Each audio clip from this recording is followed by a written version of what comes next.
everyone, this is Rose Price at Landmark Real Estate here in Champaign, Illinois, and do I have a treat for you? You know what? I've always been interested in sign language, and I finally found a good friend that I see often at Huber's who does sign language, and we're going to interview her today. So stay tuned to find out all the good things about sign language, which I know nothing about, okay? Stay tuned.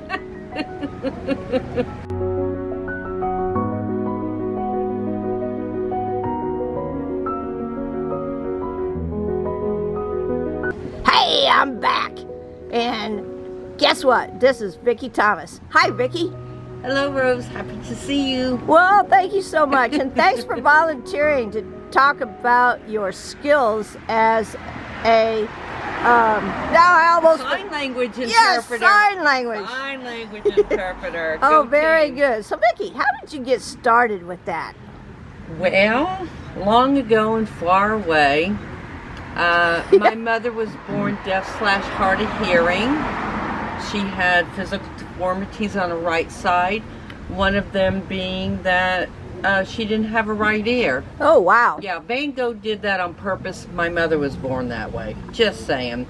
And anyway, she was deaf in one ear and could hear, somewhat in the other ear.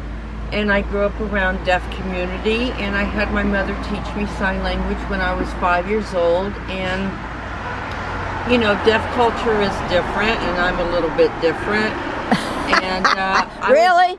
Really. I was actually going to Harvard to become a child psychologist, and then I got a pamphlet from Northeastern University about sign language interpreting. I'm like, bam, boom, that's what I want to do. Well, very good. Yeah. So, tell me, how long did it take you to learn this skill? Well, like any language, none of us all know the English language fully or every word, and I'm still learning. Language and culture are intertwined, and like computer things and culture changes, language must change with it, so I'm still learning. I'm really very smart, but I don't know everything, so I'm still learning. Well, so I understand that you do your sign language for people here in the Champaign County community. Is that correct? Yes. Okay. So tell me some of the places that you do that. Well, I will tell you broadly because that breaks the code of ethics. Okay. If I tell you specifically. So broadly. Sorry. No, not at all. You don't know. That's why you're having this interview, right? Yep. Bam. So broadly, I've done K through 12. I've done everything from pre-K to PhD level environmental sciences. I currently do elementary. I do church interpreting. They say, oh, you don't have to have a certificate or license. You don't. But you try spelling Shadrach, Meshach, and Abednego while the preacher's still rolling. And, you got to have a little brain power for that to keep feeding it, coming in and feeding it out, and being able to keep that in your brain.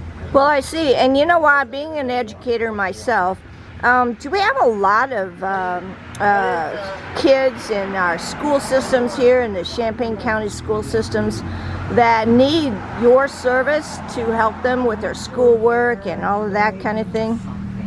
Yes, because, even though, yes, it depends. That's an ever-changing thing, but there's enough for me to at least keep my job, and it's ever-changing, but interpreting is great for a deaf/hard of hearing student, but sometimes it's nice to have just direct communication of the person the teacher signs, so maybe they can have people that know sign language that can tutor.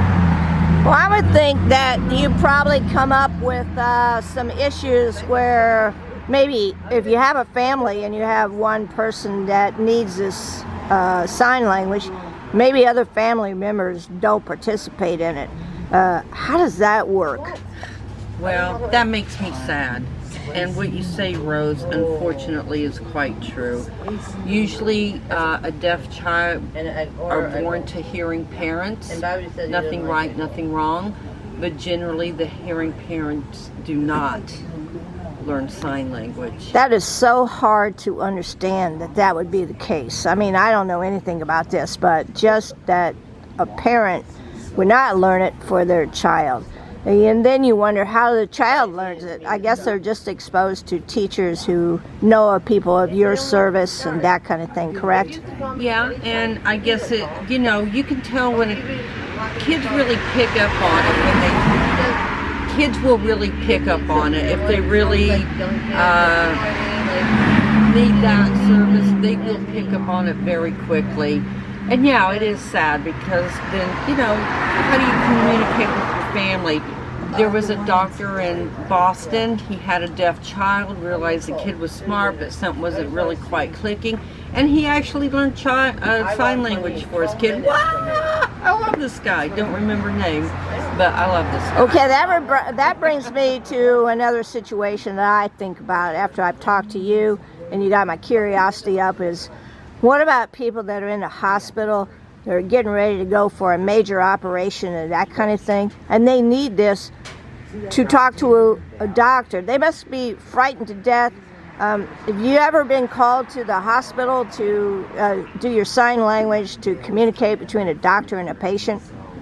Only one time, and it's actually when Well, probably shouldn't have brought this up. when my own mother needed medical attention, and there was an interpreter, but it took too much time, you know, for the doctor to come, and they have a slot, a 2-hour slot, and then they're on to their next gig. And then I had to interpret for my mother, who was very ill. I was not a licensed interpreter at the time, but we were in a stuck place. So would you... So anyway, there are wonderful interpreters here in Champaign, Urbana area that do feel that need for medical interpreting, and it is very important because it's scary. Well, yeah, it's got to be really scary, especially if you are injured in an emergency situation. Yeah. You got to be frightened to death, and you have no assistance to speak for you. If you have a long-term illness, and this is something that keeps going, you know, you want to know what's happening with your health throughout the way, and so yeah. But there are some great interpreters here in the Champaign area. Well, that's awesome. And let me ask you another question that might not be too smart of a question because of my lack of knowledge of this. But so if you sign language, these folks that do sign language, they still speak, correct? Or not? Or okay, let me break it down. Give me how speaking or maybe not they speaking. do, maybe they don't. It depends. Okay. My mother did. When you speak, I think communicate. A person can. Some deaf people do not use their vocal cords for communication because it wouldn't work. Period. Other people who might not have as much hearing loss, such as my mother, she does voice, or she did. She's gone now. She's, you know, left this atmosphere for another one. So my mother would voice for herself, and another lady who I call my second mother voices for herself. But very good. You know, you're saying speak. Right. When you say speak, I think communicate. Communicate. And a person who doesn't use their vocal cords, I assure you, communicates quite beautifully. I see. And quite clearly. Yeah. If you got a person there that knows what they're saying. Well, that's great. Well, I admire your gift and your skill and your what should I say, your feelings that you have for others, because you are serving others. Yeah. And it's very much a skill needed, and we don't have a lot of people that do this in this area. And so tell me, if somebody needed your service, how would we get a hold of you? At the Illinois Deaf and Hard of Hearing, ICDHH. Illinois. Yes, so you can just take and go to the Illinois Commission for the Deaf and Hard of Hearing, and they will have a list of interpreters and what their levels are, and boom. You can Okay. get our names and where we're at and what we do. And would you have a problem to share your email or your phone number or what? I'll walk to anybody. Or just have somebody get a hold of me?